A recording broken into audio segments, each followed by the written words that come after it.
Bismillahirrahmanirrahim. Assalamualaikum warahmatullahi wabarakatuh. Waalaikumsalam warahmatullahi wabarakatuh. Terima kasih Bapak Ibu semua telah menyempatkan waktunya di siang hari ini. Adapun hari ini kita berkumpul ada tujuannya, yaitu untuk mempresentasikan visi misi kita dalam rangka memenuhi penilaian kepala sekolah yang akan dinilai oleh ibu pengawas. Ya. Nah, visi misi tahun 2024-2025 nanti akan kita sampaikan di dalam rapat orang tua wali peserta didik. Ya.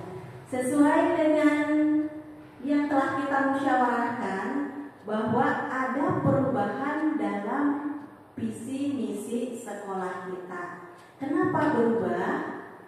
Karena mulai tahun 2024-2025 kita akan menggunakan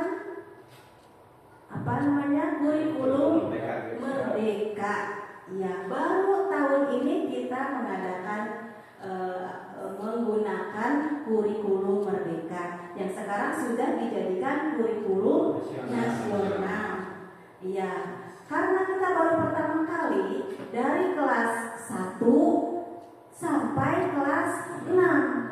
Ya, supaya untuk mengejar ketinggalan kita tahun-tahun ke belakang. Ya, visi misi kita ada perubahan. Ya, sesuai kesepakatan kita yang telah kita rapatkan dengan komite sekolah juga, visi misi kita itu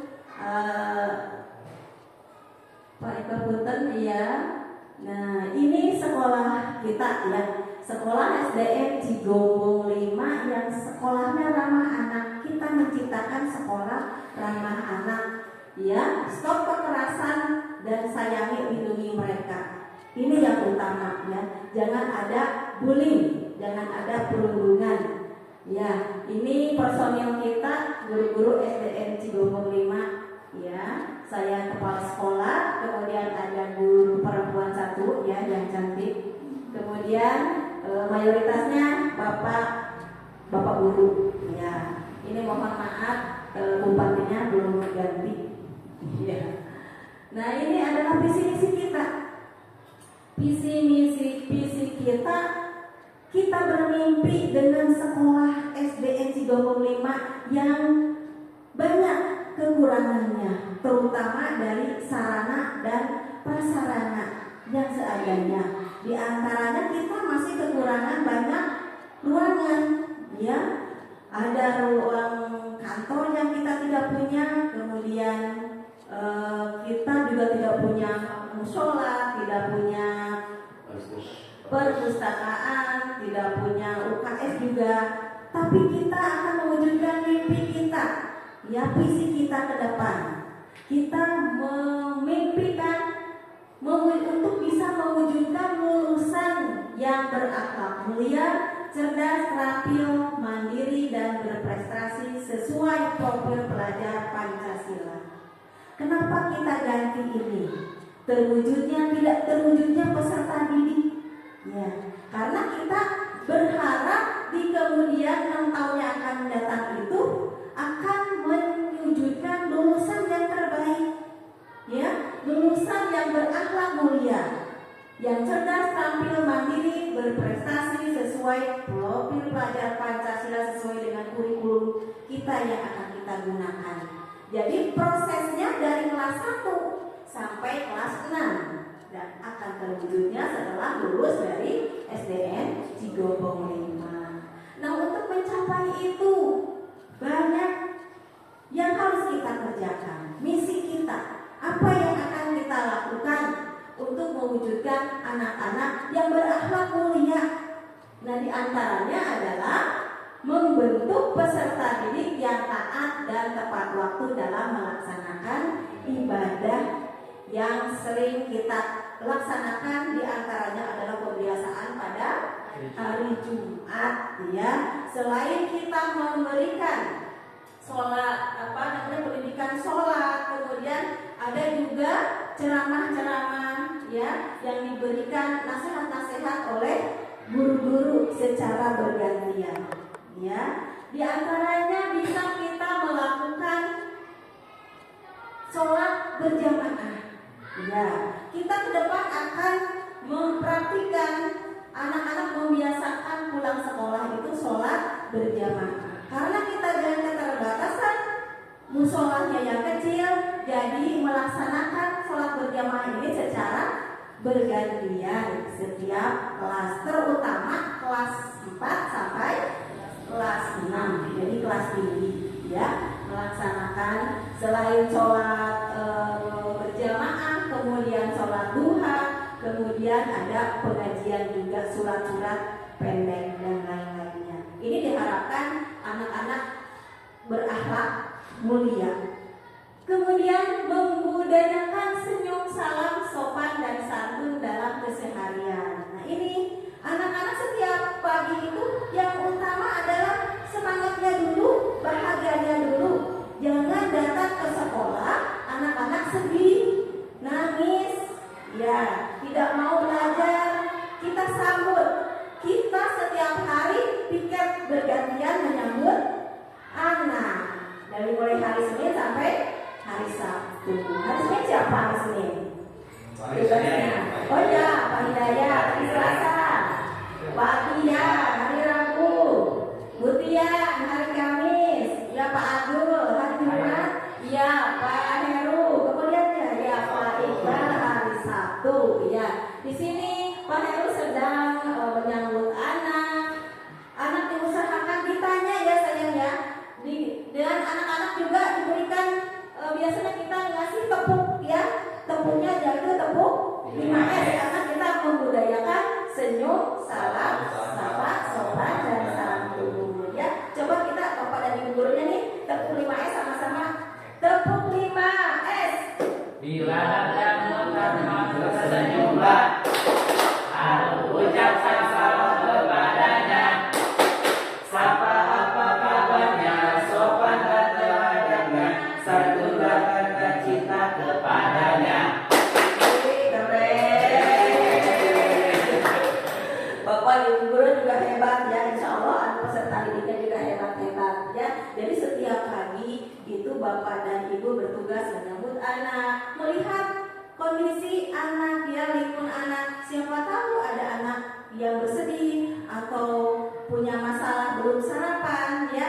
Kalau ada Bapak dan Ibu guru yang mengkondisikan, insya Allah anak-anak akan masuk kelas itu dengan semangat ya. Selain dengan Bapak Ibu guru, anak-anak juga senyum, salam, sapa, sopan dan santun itu terhadap temannya juga ya. Jadi sesama teman juga mereka harus bersalaman, mengucapkan salam, menanya kabar ya. Mudah-mudahan dengan membudayakan ini anak-anak tidak ada lagi yang perkelahian ya, atau yang perundungan, atau tidak ada yang ngambek, atau tidak ada yang mengejek ya. Jadi di sini selain itu juga anak-anak supaya memberikan kasih sayang ya sesama teman. Ya, selanjutnya mengembangkan potensi kecakapan hidup. Ini sangat penting sekali, kecakapan hidup yang harus dimiliki oleh peserta didik dari kelas 1 sampai kelas 6 ya. Di antaranya apa sih yang kita akan berikan tentang kecakapan hidup ini? Anak-anak bisa merawat diri. Pertama merawat diri sendiri ya. Kemudian bisa menyiapkan keperluannya sendiri. Jadi tidak mengandalkan orang tua ya, bisa menyiapkan sendiri. Kemudian sarapan sendiri, tidak disuapin lagi sama orang tua. Kemudian sampai ke sekolah dia peduli dengan lingkungannya ya. Misalnya anak-anak cakap dalam memelihara lingkungan sekolah. Apabila ada tanaman yang belum disiram, anak-anak sudah tidak usah disuruh lagi, tidak saling mengandalkan lagi, bisa menyiram. maka menyiram tanaman. Kemudian selain peduli dan memelihara lingkungannya, juga bisa memanage waktu. Ya, kalau masuk jam 7 berarti harus bangun jam berapa? Harus mandi jam berapa? Sarapan jam berapa? Berangkat ke sekolah jam berapa supaya tidak kesiangan. Memanage uang juga. Di sini saya contohkan ada anak yang sedang berjajan. Kenapa perlu diberikan memanage uang? Anak-anak supaya tahu kalau dia punya uang berapa, jajannya berapa, kembaliannya berapa. Ya. Terus di sekolah ada menabung. Anak-anak harus juga bisa memanage, bisa menyisihkan uang jajannya untuk ditabung. Itu diantaranya. Ya, dilanjutkan. Membina kemandirian peserta didik melalui kegiatan pembiasaan kewirausahaan dan pengembangan diri yang terencana dan berkesinambungan. Pembiasaan kita banyak sekali ya. Ya, diantaranya hari Senin. Tidak ditayangkan di sini. Hari Senin kita pembiasaan. Setiap hari Senin, Selasa, Rabu, Kamis kita pembiasaan menyanyikan lagu wajib Indonesia Raya dan lagu wajib nasional lainnya di depan kelas. Apa tujuannya? Membangun rasa nasionalis siswa. Ya, dengan bersama-sama mereka juga memudahkan untuk menghafalnya. Jadi sama-sama dari kelas 1 sampai kelas 6 menghafal lagu wajib nasional di halaman. Ya, dipimpin sama guru piket yang hari itu, ya. Kemudian diantaranya lagi ke pembiasaan senam. Ya, yang kita laksanakan itu pada setiap hari Sabtu, ya. Kemudian ini sarapan. Kenapa ada pembiasaan sarapan? Supaya anak nggak bisa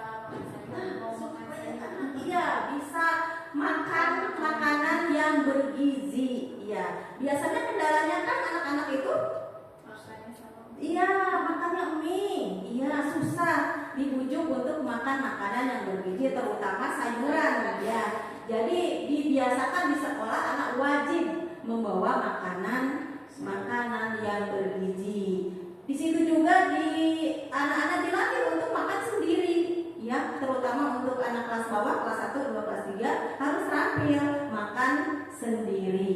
Kemudian dalam kewirausahaan, di sini ada gambar anak-anak sedang membuat tempat sampah. Ya, setelah anak-anak itu dididik untuk kreatif. Ya, bagaimana kita membuang sampah dengan tidak memanfaatkan barang bekas. Tidak usah beli tempat sampah yang dari pasar. Kita juga bisa menggunakan di sini menggunakan apa, Pak Heru?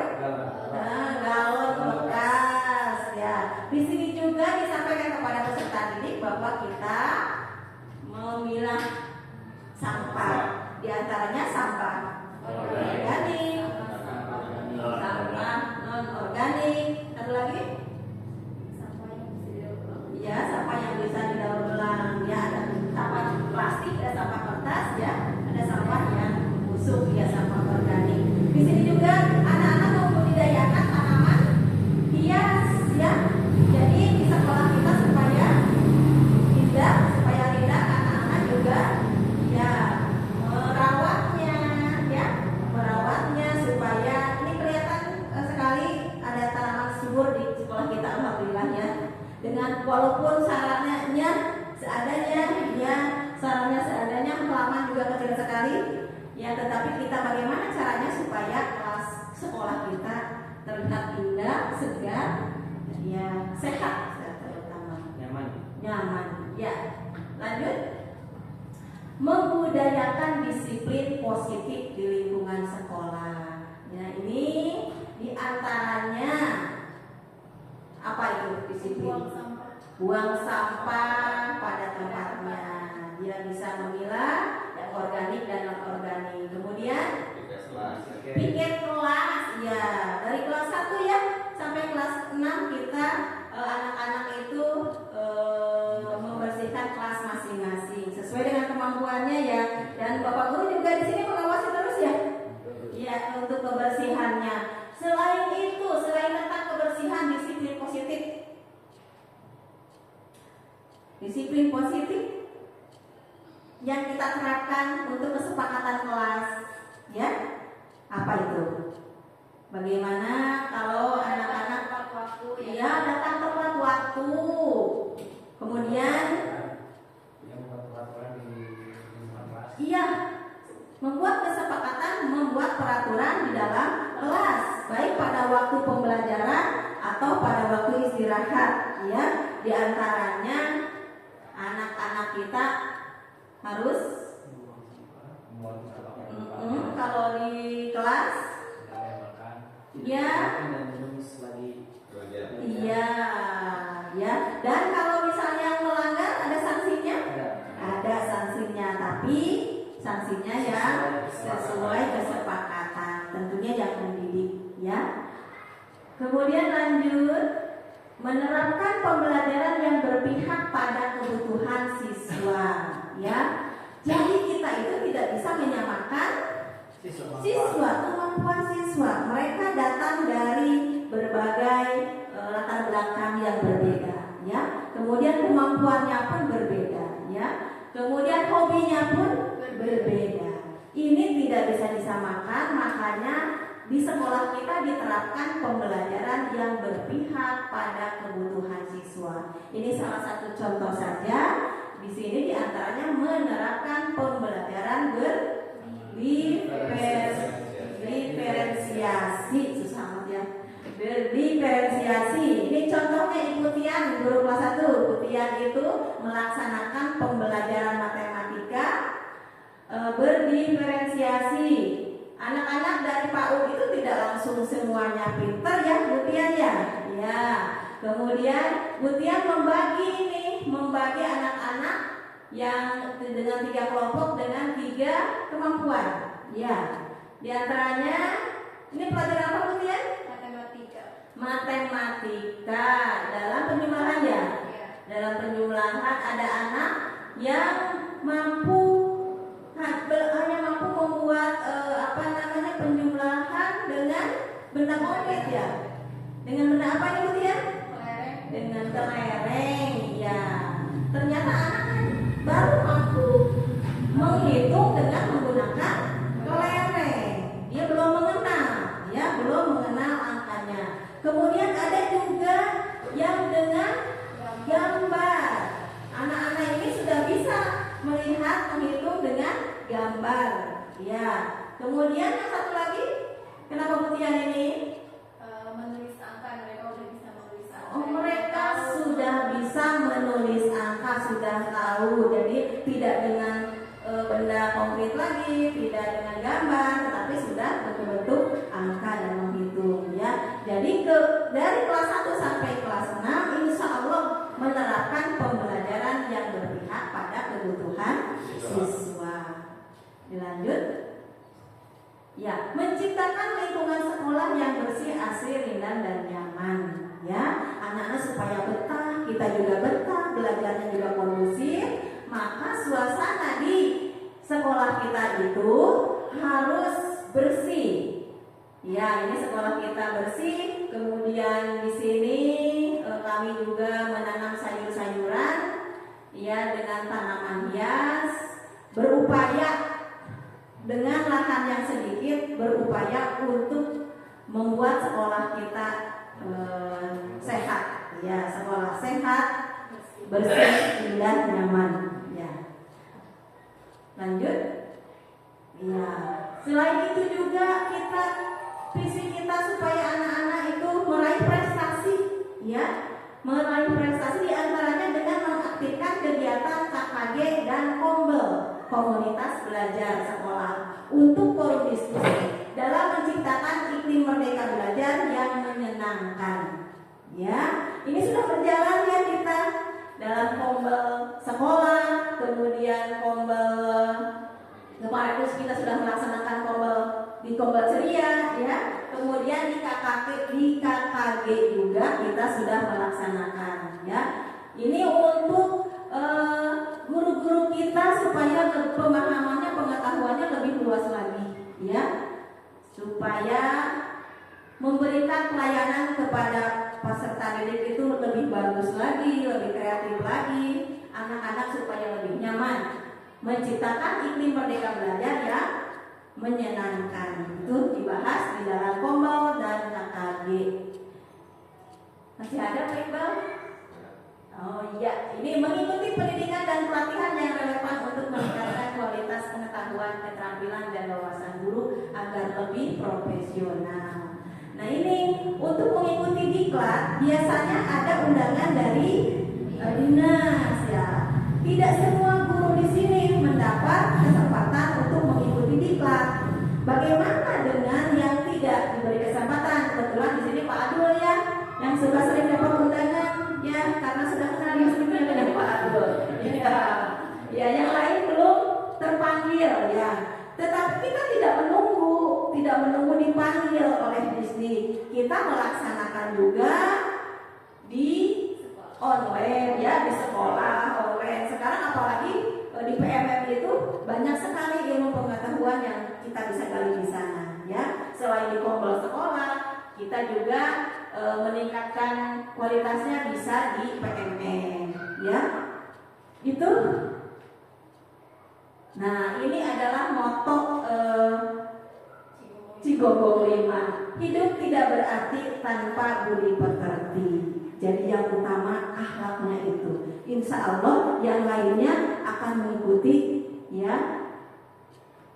Akan mengikuti perkembangan anak sesuai dengan usianya ya. Dengan tidak bosan-bosannya kita memberikan keterampilan, pelatihan, terutama dalam memecahkan masalah hidup dia sendiri ya. Kalau misalnya anak-anak terampil, cerdas, insya Allah lulusan kita SDN Cigombong 5 akan mendapatkan lulusan yang terbaik ya. Akan tercapai visi kita, yaitu mewujudkan lulusan yang berakhlak mulia, terampil, cerdas, mandiri, berprestasi sesuai dengan profil pelajar Pancasila.